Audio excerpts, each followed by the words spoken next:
Hey friends, Dr. Christy here, and today on our functional lab conversation, we're going to be talking about the importance of testing your cortisol.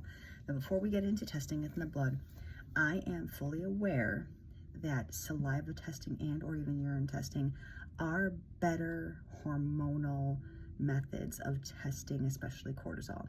However, sometimes blood is all we have, and sometimes having it put in there with regard to the big picture of what you're testing in the blood is valuable information. So here is why I like to test it, and insurance rarely likes to cover it unless you have a specific diagnosis to cover it.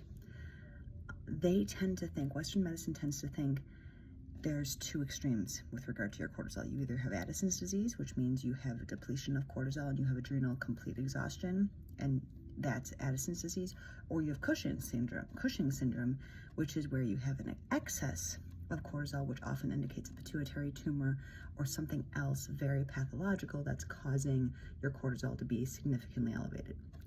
There's a lot of gray area between those two zones, and very frequently, I would say even most of us, have cortisol dysregulation, which then leads to inflammation imbalances, which leads to other hormonal imbalances, which leads to blood sugar dysregulation, and much, much more. I mentioned this before in our thyroid video.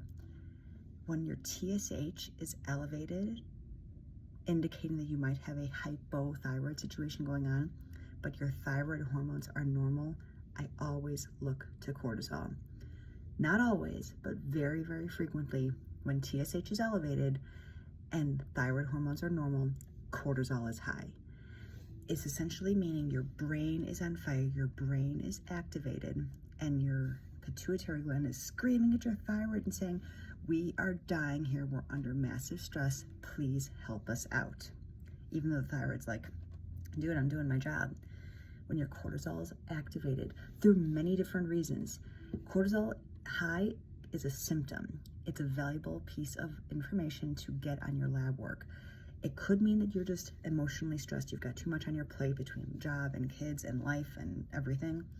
Or it could mean you have an underlying infection or other problems physiologically that's causing a physiological stress response in the body.